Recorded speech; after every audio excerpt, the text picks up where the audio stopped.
بسم اللہ والصلاة والسلام علی من لا نبی بعد اما بعد۔ میرے بزرگوں، دوستوں، اسلامی بھائیوں اور بہنوں، السلام علیکم ورحمۃ اللہ وبرکاتہ۔ مشاہدین کرام، آج کے نشست کا موضوع ہے شکر کے انسانی زندگی پر اثرات۔ عن ابی سعید الخدری رضی اللہ عنہ قال قال رسول اللہ صلی اللہ علیہ وسلم من لم یشکر الناس لم یشکر اللہ، رواہ الترمذی۔ برادران اسلام، حضرت ابو سعید خدری رضی اللہ عنہ سے روایت ہے کہ رسول اللہ صلی اللہ علیہ وسلم نے ارشاد فرمایا، جو لوگوں کا شکریہ ادا نہیں کرتا وہ اللہ تعالی کا شکر ادا نہیں کرتا۔ اس حدیث سے پتہ یہ چلا کہ جب کوئی انسان اپنے کسی بھائی کا کوئی کام کر دے تو اس پر اس کا شکریہ ادا کرنا چاہیے۔ اگر وہ اس کا شکریہ ادا نہیں کرتا تو گویا وہ اللہ کا شکر بھی ادا نہیں کرتا۔ اللہ تبارک و تعالیٰ کی بے شمار نعمتوں کی قدردانی سے انسان کا دل ممنونیت کے جذبات سے لبریز ہو جاتا ہے۔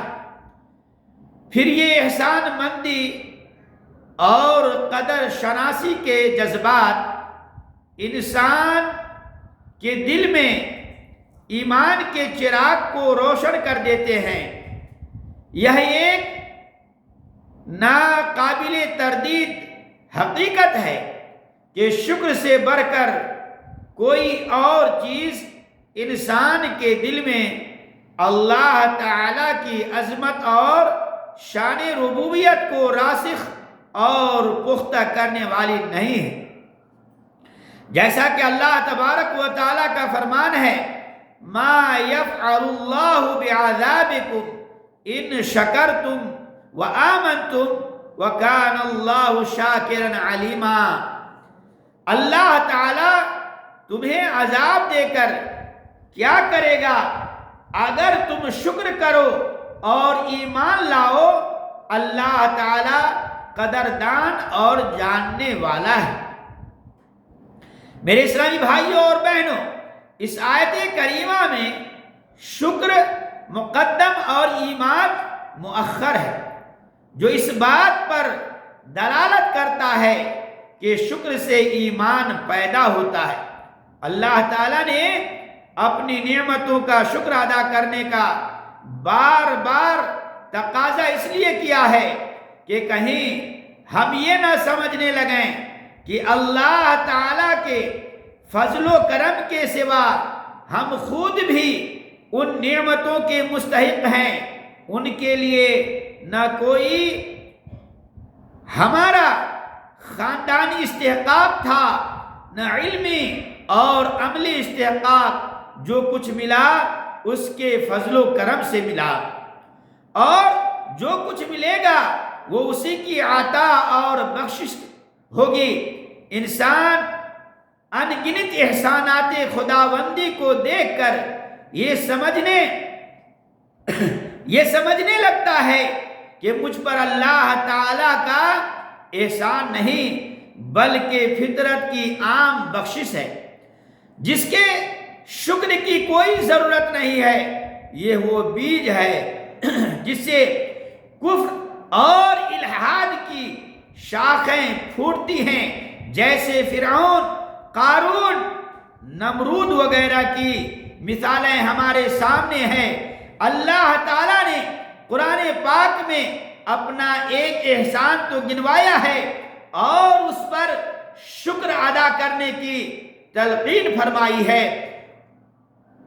ان کو گنوانے کا مقصود یہی ہے کہ انسان اپنے محسن کی قدر کو پہچانے، اس کی مرتبے کو جانے اور اس کے مرتبے کو مانے اور اس کی نعمت و بخشش کو قدردانی اور احسان مندی کی نگاہ سے دیکھے۔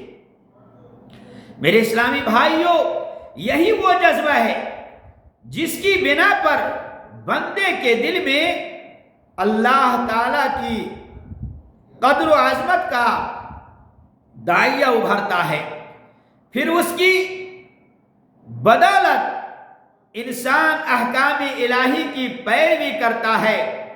اس کی ساری گفتگو سے یہ بات ثابت ہو جاتی ہے کہ شکر اطاعت الہی کی بنیاد ہے۔ شکر گزاری سے انسان میں اطاعت و فرما برداری کا جذبہ پیدا ہوتا ہے۔ اس صورت میں اسے نہ ڈرانے کی ضرورت ہے نہ دھمکانے کی، بلکہ محض احسان مندی کے جذبہ کے تحت وہ اپنے محسن کے ہر حکم پر سر تسلیم خم کر دیتا ہے۔ ناظرین کرام، سورہ ابراہیم کی آیت نمبر 7 میں اللہ ارشاد فرماتا ہے لَإِن شَكَرْتُمْ لَأَزِيدَنَّكُمْ، اگر تم میرا شکر کرو گے تو میں تمہیں زیادہ دوں گا۔ اللہ تبارک و تعالیٰ کی عطا کردہ نعمتوں کا صحیح استعمال شکر ہے، جس پر اللہ تعالیٰ نعمتوں میں اضافہ فرماتا ہے۔ دنیا میں مشاہدہ ہے کہ اگر کوئی شخص اپنے مربی اور محسن کے احسانات کو قدردانی کی نگاہ سے دیکھے تو محسن پہلے سے زیادہ احسان کرنے پر آمادہ نظر آتا ہے۔ اللہ تعالیٰ تو تمام انسانوں سے زیادہ اپنے بندوں کے اعمال کی قدردانی کرنے والا ہے۔ اس کے شکر پر اس کی نعمتوں میں اضافہ کا بھلا کیا ٹھکانہ متکبر آدمی دوسرے کا احسان ماننے میں کسر شان سمجھتا ہے۔ شکر میں یہ بات ضروری ہے کہ آدمی اپنے محسن کی فضیلت کو تسلیم کرے، اسی طریقہ سے اس کا تکبر ٹوٹتا ہے اور اس کی طبیعت میں تواضع اور انکساری پیدا ہوتی ہے۔ اللہ تعالیٰ کی نعمتوں کا شکر ادا کرنے سے اللہ تعالیٰ کی رضا اور خوشنودی حاصل ہوتی ہے، جو ایک مومن کی معراج ہے۔ سورہ زمر کی آیت نمبر 7 میں ارشاد ہے اگر تم شکر کرو تو اللہ تعالیٰ تم سے راضی ہو جائے گا۔ جو لوگ اللہ تعالیٰ کے شکر گزار ہوتے ہیں وہ دنیا میں عذاب الہی سے اپنے آپ کو محفوظ کر لیتے ہیں، اپنے آپ کو بچا لیتے ہیں۔ حضرت نوح علیہ السلام اور حضرت لوط علیہ السلام اور ان کے ماننے والوں کا عذاب الہی سے محفوظ رہنے کا سبب قرآن پاک نے ان کی شکر گزاری کو بتایا ہے۔